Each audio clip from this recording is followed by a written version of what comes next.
What's up, guys, and welcome back to another episode of the FrankNvet Experiment. I am your host, FrankNvet, and today we're talking about painting your rifles. So let's go check it out.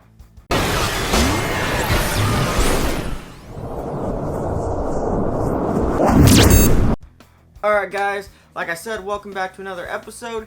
And if this is your guys' first time watching, thank you so much for watching this video. Go ahead and think about hitting that subscribe button below. If this is not your first time and you're returning, maybe you're curious about why I haven't made a video in a while. There's a few things. One, just started a new job. Just moved into a new house. Just started going back to school. And if you guys haven't already seen, I do have a video all about a gender reveal. We're pregnant. So there's been a lot of stuff going on. But anyways, let's go ahead and get back to this. Today's video actually came from a viewer who had a question. Find it real fast. Nope, it's not there. Not there. Today's video actually came from a viewer who sent me a message. Let's see if we can find it. Oh, hey, there it is. Okay. So the question was from Jermaine? Jermaine. Let's go with Jermaine. Jermaine Rhodes, who says, what is good reason to spray paint your rifle? How do you do it? And how do you get that battle worn look? So for the first question, what's good reason? Well, my question for you, Jermaine, communist name, do you even Merca?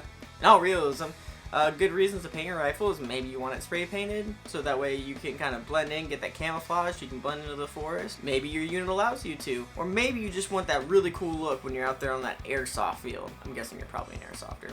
But, now for your last question, how do you get that really cool battle worn look? Well, I kind of already have that, if you guys see, on this lower. And how did I get it?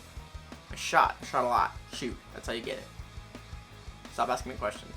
And a side note, for any of you guys that try to get that battle-worn look using kind of Scotch Guard or that metal wool, or John Moses Browning will come back himself to take you off to hell. Now, I'm not saying that John Moses Browning is in hell, as he is a godlike figure, and he's the 19th century's version of Chuck Norris. He actually just vacations there, but that's not the point. Anyways, but if you guys are curious on how to spray paint your rifle, we're going to show you how to do that today, so let's get to it. Come on. First thing, guys, supplies are awesome. You're gonna need some tape. I use masking tape, but you can always use electrical tape. It's whatever you guys need. Next thing is our knife. Something sharp. It can be an X-Acto knife, pocket knife, just anything that's gonna be super sharp and really help you guys out with. So I like to use Rust-Oleum. That's what I used in the army, and I use the OD green and the kind of brown that comes in this pack. But there's a lot of other colors you guys can use. It just really depends on your area and what's gonna blend in the best for you. But for me, these two are really my two favorite. Kind of gives me that dark look and a super nice matte finish. After that, we need our camouflage. For me, I use an old laundry bag. I just cut this up. It gives me that really cool, small, kind of digital, square-looking, snakeskin style camouflage on the guns that I like. But for you guys can use whatever you want. Very first thing you guys are going to do is go ahead and remove anything you don't want taped. For me, it's going to be taking off my flip-up sights, and then as well, I'm going to be taking off my flashlight because I don't necessarily want that to be taped. But if you guys want to, you guys can spray paint that as well, but it's really just going to be up to you and what you think looks good and what it doesn't. So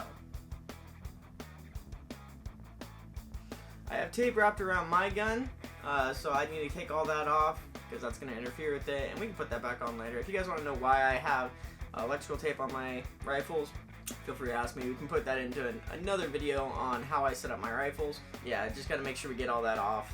Another thing I'm asked a lot is if we need to degrease it. I don't actually degrease my rifles. I've done it in the past, but it's just an extra step and it didn't really seem to help out that much. If you're gonna be doing something like using Cerakote or Duracoat, yeah, absolutely. And as well with those kind of things, it's a little bit better if you take and you bead blast it as well and get that parkerized finish off there, but because we're spray painting it doesn't really matter, so not a big deal. We want to make sure that we tape off our glass so that way we don't get spray paint actually on the lenses themselves. The rest of the optic doesn't matter too much. Now if you have anything that says this way's left, this way's right, this way's up, this way's down, serial numbers, that kind of stuff, you can tape those off so that way they don't get covered up, but everything else I don't matter too much. Me with my Hollow Sun 503 CU, we want to make sure that we also tape up the top where the solar cell is, just to make sure that we're not covering that up. Otherwise, what's the point in having that solar cell there, right? So we're going to tape all that up real fast and make sure it's nice and clean without covering up too much of the optic itself. So Another good thing to do is you're going to go ahead and take the caps off, and just so that way the caps don't get stuck on there, we're going to tape the caps as well and put them back on.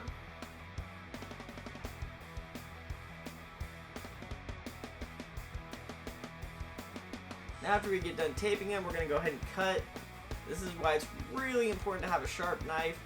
That way you can kind of cut around and make sure that the tape just fits in the places you want, and that way everything else can still get painted the way you want it to get painted.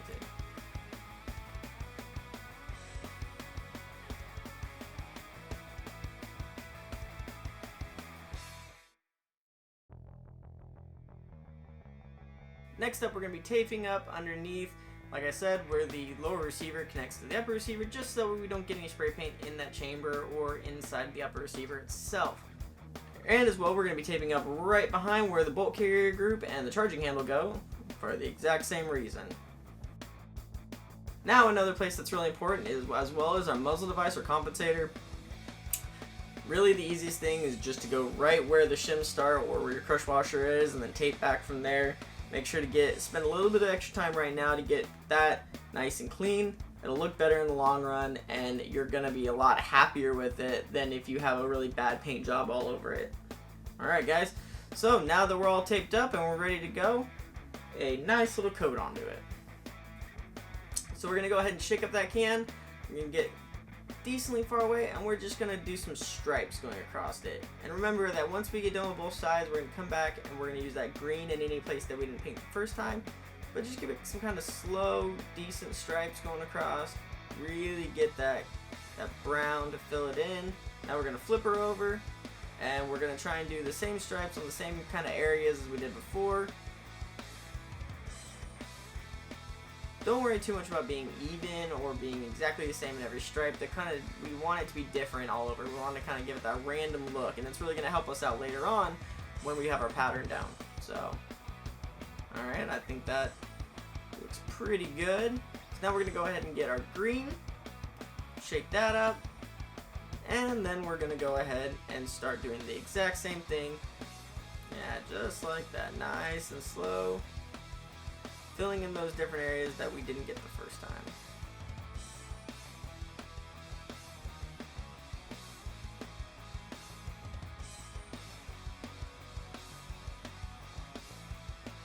Alright, now we're going to go ahead and flip her over, and we're going to start on the next side.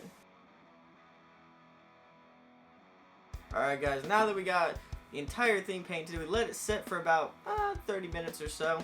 Now we're going to go ahead and put down our pattern, and we're going to go ahead and spray paint using the opposite of whatever we used before. So if we're painting on the brown sections, we're going to use green. If we're painting on the green sections, we're going to use brown, and that's going to give us that kind of snake skin look that we all really want and enjoy. And you see all the big names doing it. So let's go ahead and now get that really close.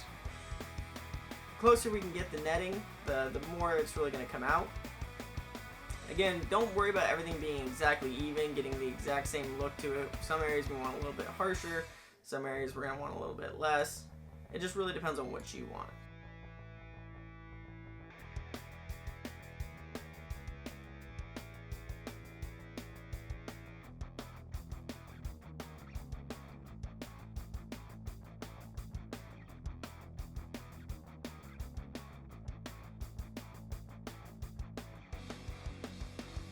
So let's flip her over, and let's go ahead to the other side and we'll do the same thing. There we go.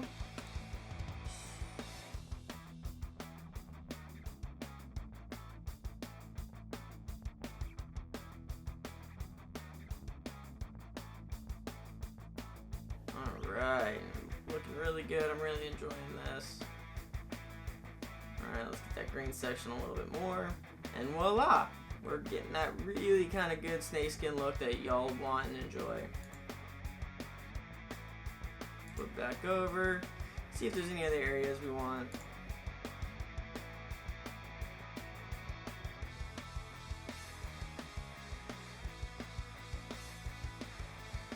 And there you go, guys. And we're just going to go ahead and let this sit for about half an hour.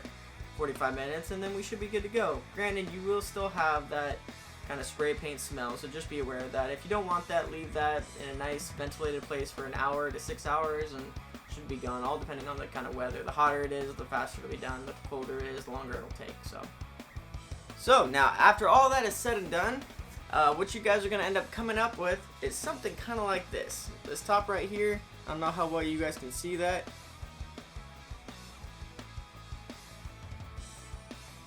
With going with those two kind of darker colors, it makes it a little bit hard to see. But it looks really cool, and like I said, the more you guys shoot, the more you're going to get that battle-worn look. So don't worry about that too much. Mostly, just get out there and shoot. If you guys are interested in helping support the channel, go ahead. We do have a link in the description below to our Patreon page. As well, if you like this video, go ahead and hit that like and share buttons. Those help us out amazingly. Otherwise, you guys, as always, stay smart, stay safe, stay alive.